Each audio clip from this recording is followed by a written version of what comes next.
Congresswoman Liz Cheney was purged from her House leadership position. A group of high-level Republicans are saying enough is enough.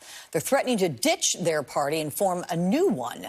Former GOP officials writing in an op-ed, "We will not wait forever for the GOP to clean up its act.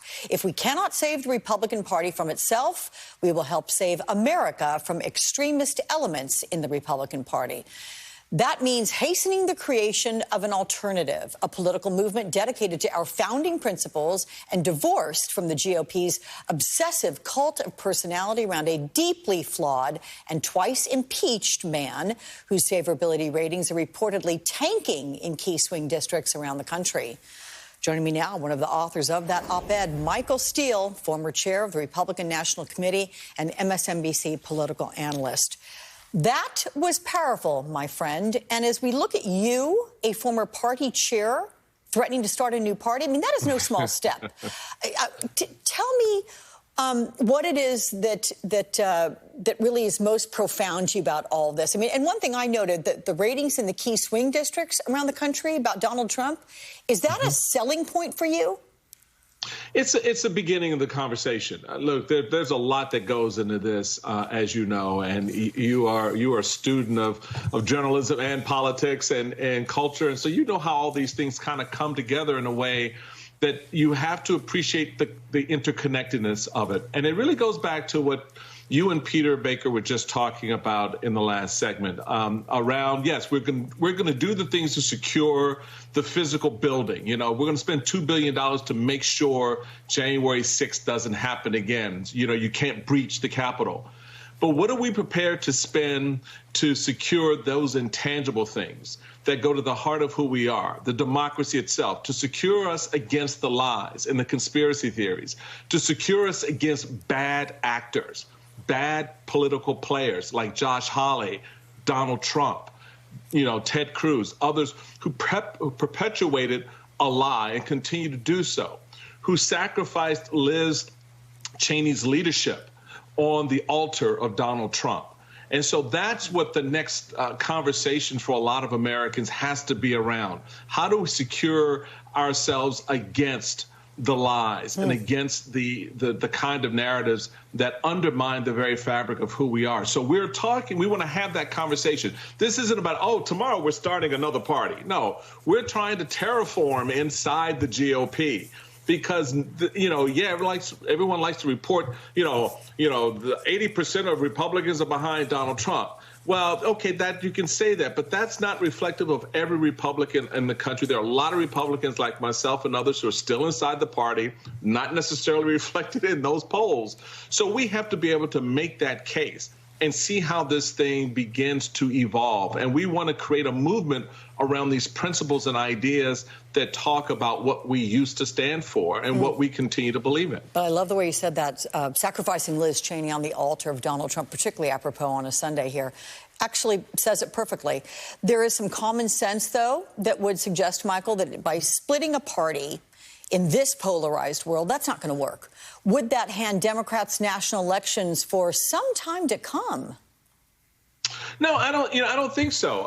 The party's already split. I mean, you've already got folks who aren't, supporting what we stand for. We were, at the time of the general election in 20, about 28% of Americans identified themselves as Republican. The latest polling I saw on that says it's down to around 25%. More people identify themselves now as independents than they do as Republicans. So the party's trend line is going in the wrong direction. So what does that mean? What does that mean for Democrats? Well, that's for Democrats to figure out. What we're trying to say is we want to create a viable political alternative within the party. And we're hoping people will join us in this effort. Yes, you can have, in the moment, Donald Trump controls the levers. Kevin McCarthy is his acolyte, doing whatever he needs to do. But the fact of the matter is they still have to go before voters. And our goal is to get behind candidates like Liz Cheney and Adam Kinzinger and others who support the ideas and ideals of democracy and are willing to sacrifice their own seat, if you will, to uphold those ideals. Unlike what we see in those like Elise Stefanik, who see the political opportunism to cozy up to Trump. We have her on record. We know where she stood just 3-4 years ago. And now we see where she is. And that's a thing we have to battle as well. Yeah. Look, I know you're trying to harness something in this moment, but do you think Trumpism is going to work its way out of the Republican Party's bloodstream before any third party or this rejiggering of the Republican Party that you want to do can gain some serious traction? Or do you think there's no going back for the Republican Party at this point? Look, at the reality of it is you got to deliver the right political enema, right? You got to clean it out.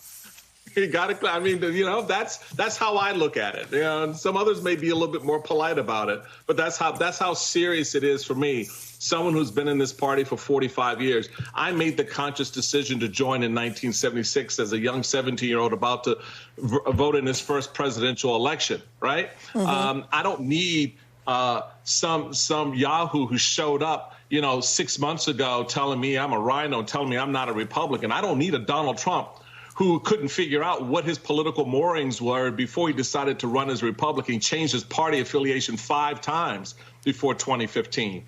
So, I don't need that. So my thing is I'm going to stand the ground and fight in this moment. And I may lose. I may get beat up by the Trumpians. God bless them. All right. That's what this is about. But I'm going to take some of you with me in the process, because you're going to have to justify to me why you changed, why you walked away from those values, why you stepped into this and threw our allies aside, embraced Russia and Putinism, and embraced putting kids in cages. You have to tell us, because I know where I am. And that's what this narrative has to be about. Those of us who are holding firm on that foundation have to stand strong on it, and others have to explain why they moved off of it. I don't know why we're put on the defensive. And it's time to get off the defensive and go on offense with this plague inside the party and clean it out. Sounds to me like you have a very bold approach to pursuing integrity within the GOP. So good luck with that. And I will be speaking with you again very soon. I'll look forward to it. Thanks.